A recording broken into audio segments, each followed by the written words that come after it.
Welcome to another Witcher lore video. So today is my Witcher Religions Day, and I decided to cover the religion of Lebioda. So what I will say to begin with, as you can probably tell by the length of this video is not going to be particularly long because there's not loads and loads of information on this prophet, but I want to cover him as much as I can. So to begin with, I'm going to say as much as I can on the man that actually founded this religion, and this man was of course the prophet Lebioda. So it's not known where Lebioda was actually from, but we get a pretty good image of him just from the statue in Toussaint. So as you can see from the statue in Toussaint, he had a large beard and he wore quite simple attire, only wearing a robe.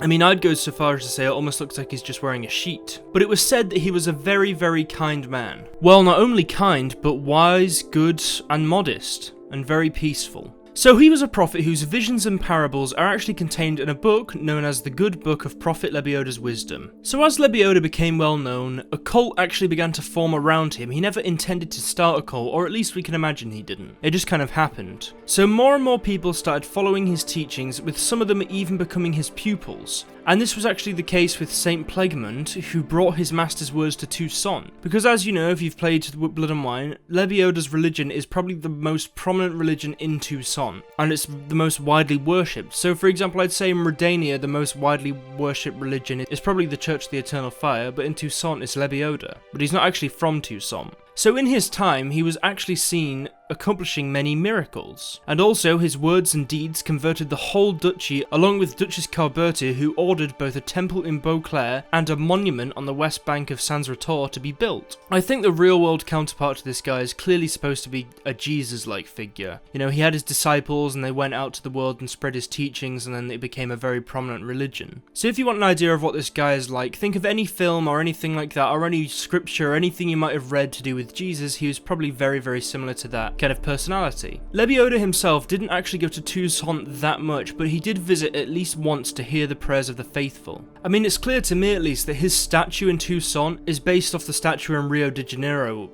I believe it's called Christ the Redeemer or something along those lines. So you can see the similarities to his real world counterpart. So you may be thinking, oh, so is he only in sort of, you know, Toussaint, possibly Nilfgaard, a bit of the Northern Kingdoms? Well, his religion is actually quite widespread and actually reaches as far as Covia and Povis, which as we know are the most northern of the Northern Kingdoms, and it was only spread there because of King Estrad's wife. And this was because of Queen Zuliaka, who actually lived most of her life according to this prophet's teachings. It's not known whether or not this was because of the way in which she was raised, or it was because of her own decisions. Maybe she just heard his teachings and decided that they were a good way to live.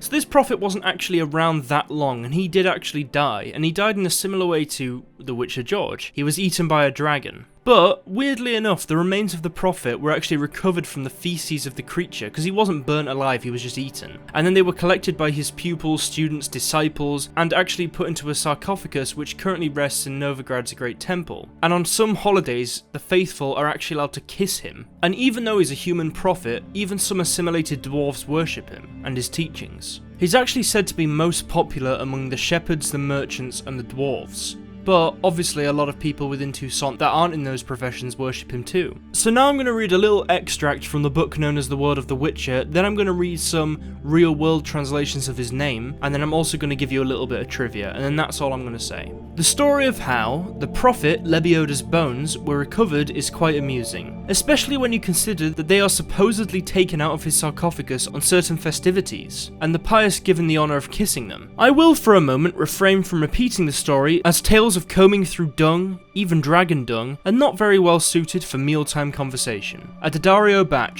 dwarven musician from the Copperetta, gained a militant arm in Mainz Miners Brass Band. So weirdly enough, the Polish word Lebioda is actually the name of a plant which in English is known as a fat hen, white goosefoot, or lamb's quarters, pigweed, and dungweed. So the name Lebioda is almost meant to be kind of an insult for the weak and feeble, such as say the word weed in English. In some translations of The Last Wish, he is actually known as Lebiodas and not Lebioda. And there is actually a 5-meter tall statue of St. Peter by the artist Giuseppe de Fabris, which can be seen at St. Peter Square, which is in Vatican City. And this actually has a very, very similar look to Lebioda's monument in Toussaint, so potentially his monument was based off that. But anyway, that's all I'm going to say for this video. There's not really much on this prophet, but I hope you've all learnt something new. Maybe you didn't know this, maybe you've just seen Lebioda and haven't pursued any of the quests, or maybe you've just never looked into it. But hopefully you'll now know more about this prophet, as he is a very, very well respected prophet within the Witcher universe. I'd say, considering what the Eternal Fire stands for, he's one of the less evil ones. But yeah, if you enjoyed the video, be sure to drop it a like, as these videos take a long time to make and it'd be really cool if you guys click the like button, as it lets me know that you enjoy it. If this is the first video you're finding on my channel, be sure to click subscribe, as I do new Witcher lore videos every other day. Also, be sure to follow me on Twitter, where I do polls about games I might play. I also do polls on there for my random fandom lore video. So say you're like, oh, I've never seen a video on this fandom, or this fandom, or this fandom, then you can tell me what you want, I can put it in a poll, and we can all vote. So you have to follow me on Twitter to get into those polls though. And also be sure to follow me on Twitch, as I plan to stream some more games there soon, but we'll see. I'm going to try and do some more games on there. You guys can also do suggestions for that on Twitter and things like that, and I'll see if I can get to them. And as always, a big thank you to the Patreon pledges. You guys are honestly just thank you so much. It's very kind that you do this, and I just want to say thank you all so much. I hope you all have an awesome week. You're all amazing. Thank you to everybody who comments, likes, Patreon pledges. You guys are awesome. I'm glad to put the Patreon pledges at the end of every single video. And honestly guys, I'll see you all later.